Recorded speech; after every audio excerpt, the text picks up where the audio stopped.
আসলে আমরা ফ্রি হ্যান্ডে যখন লিখি ক্রিয়েটিভ রাইটিং তখন কি ভুল হয় এই জন্য ভুল বাক্যটা আমি আগে ভাগেই হোয়াইট বোর্ডে লিখে রাখছি।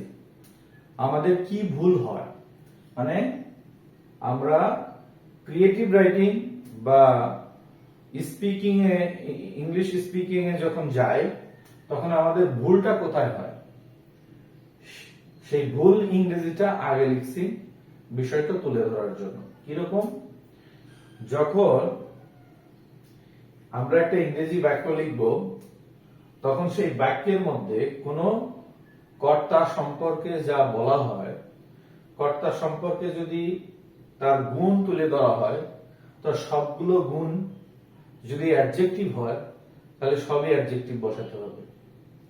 তার গুণগুলো সব যদি অ্যাডভার্ব হয় সবই অ্যাডভার্ব বসাতে হবে। ঠিক আছে? আচ্ছা, তার মানে সে যদি মানে কোনো উপাধির বাচক ব্যাপারে সেই ব্যক্তির ব্যাপারে যদি কোনো মানে সে কি কি করে, সে তার কি কি পেশা, সেই পেশা যদি একটা পেশা হয় তাহলে শব্দটা পেশাবোধক শব্দ হবে। ঠিক আছে? আচ্ছা, আর যদি ইনফিনিটিভ হয়, বাক্যে দেখা গেল যে ইনফিনিটিভ দিয়ে একজন ব্যক্তি সম্পর্কে বর্ণনা করা হয়েছে তখন সবগুলোই ইনফিনিটিভ হবে। ঠিক আছে? মানে এটা সমান্তরাল রাখতে হবে, মানে ধারণাটা কোনো ব্যক্তির সম্পর্কে ধারণাটা প্রাসঙ্গিক এবং সমান্তরাল রাখতে হবে। ঠিক আছে? সেটা কিরকম দেখেন, এখানে আমি লিখছি রহিম ইজ রিচ, তাহলে এই রিচটা কি অ্যাডজেক্টিভ? অ্যাডজেক্টিভ। হ্যান্ডসাম এটাও অ্যাডজেক্টিভ, কিন্তু পরেরটা এন্ড এর পরে আরেকটা ধারণা, এই রহিম কি ধনী সুদর্শন, আবার লেখছে and many people like them, হইল না। তাহলে এই মেনি পিপল লাইক হিম এইটা কিন্তু অ্যাডজেক্টিভ না, দুইটা অ্যাডজেক্টিভ দিয়ে তাকে সম্বোধন করা হলো, দুইটা বিশেষণ দিল। ঠিক আছে? দুইটা অ্যাডজেক্টিভ দেওয়া হলো কিন্তু পরেরটা কিন্তু অ্যাডজেক্টিভ হলো না, এটা একটা ফ্রেজ হলো। তাহলে আমার এই বাক্যটাকে একটা শব্দে বর্ণনা করতে হবে। তাহলে কি হবে? এন্ড পপুলার হবে। And popular. পপুলার মানে কি? জনপ্রিয়। তাহলে রহিম একজন ধনী লোক, সুদর্শন এবং জনপ্রিয় ব্যক্তিত্ব সম্পন্ন। ঠিক আছে? আচ্ছা, তারপরের বাক্যটা কি ভুল হয়েছে? করিম ইজ এ লয়ার। তাহলে লয়ারটা কি? আইনজীবী, একজনের উপাধি। সে কি কৃতিত্ব অর্জন করছে এটা তার কিন্তু জীবনের একটা অর্জন। লয়ার সবাই হইতে পারে না। তারপরে কি? এ পলিটিশিয়ান, একজন রাজনীতিবিদ, এটাও তার একটা অর্জন। ঠিক আছে, বা কৃতিত্ব। এন্ড হি টিচেস, সে শিক্ষা দেয়, তাহলে কিন্তু হলো না।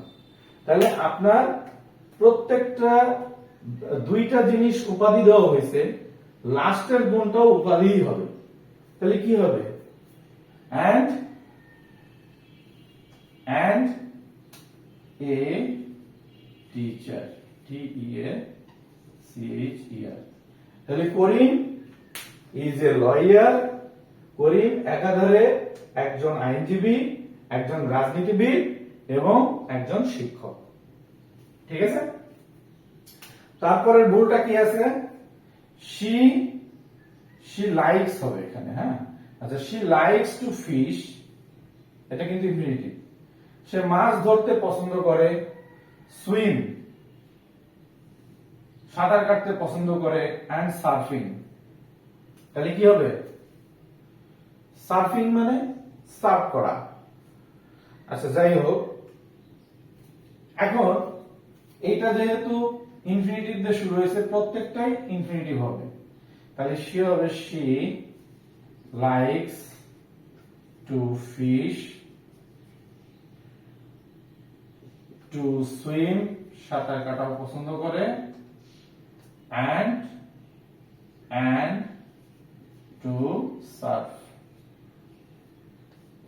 সার্ভ করতেও পছন্দ করে। তাহলে আসলে আমার এই 3 ধরনের বাক্য লেখার অর্থ হলো আমি একজন ব্যক্তি সম্পর্কে যা বর্ণনা করব সেটা কোনো না কোনো পার্টস অফ স্পিচ, তাই না? তো ব্যক্তি বিশেষ করে বর্ণনা করা হয় পার্টস অফ স্পিচ। ব্যক্তি সম্পর্কে যদি গুণাবলী বর্ণনা করা হয়, তার হয় অ্যাডজেক্টিভ দিয়ে বর্ণনা করা হয় তার গুণ, অথবা তার উপাধি দিয়ে বর্ণনা করা হয় সে একজন কি, পেশাদারিত্ব, তার পেশাদারিত্বটা কি, এটা বর্ণনা করা হয়। আর হচ্ছে মানে ভার্বাল ইয়া আর কি, ওই টু ফিশ, আসলে এটা কিন্তু ইনফিনিটিভ, তাই না? ইনফিনিটিভ এক ধরনের কি, ইনফিনিটিভ, TIVE, ভার্বাল নাউন, তাই না? সেটা পরের কথা। ইনফিনিটিভটা কি এটা পরে আলোচনা করব, এর সাথে এটা মেশালে হবে না। তা আমি বলতেছি যে উদ্দেশ্য সেটা হচ্ছে আমি যদি কারো সম্পর্কে বর্ণনার ক্ষেত্রে যে পার্টস অফ স্পিচটা ব্যবহার করব সেই পার্টস অফ স্পিচ একই হওয়া উচিত শেষ পর্যন্ত, ঠিক আছে? পার্টস অফ স্পিচটা একই হইতে হবে, শব্দ ভিন্ন হোক, কিন্তু শব্দগুলো যদি একটা অ্যাডজেক্টিভ হয় বাকিগুলো সবই অ্যাডজেক্টিভ হতে হবে, একটা যদি অ্যাডভার্ব হয় বাকিগুলো সব অ্যাডভার্ব হতে হবে, ঠিক আছে? একটা যদি ইনফিনিটিভ হয় বাকিগুলো ইনফিনিটিভ হতে হবে, এরকম। এটা হলে ওই ব্যক্তি সম্পর্কে বর্ণনা করাটা প্রাসঙ্গিক হয় এবং সমান্তরাল হয়, সমান চিন্তা ভাবনা হয়।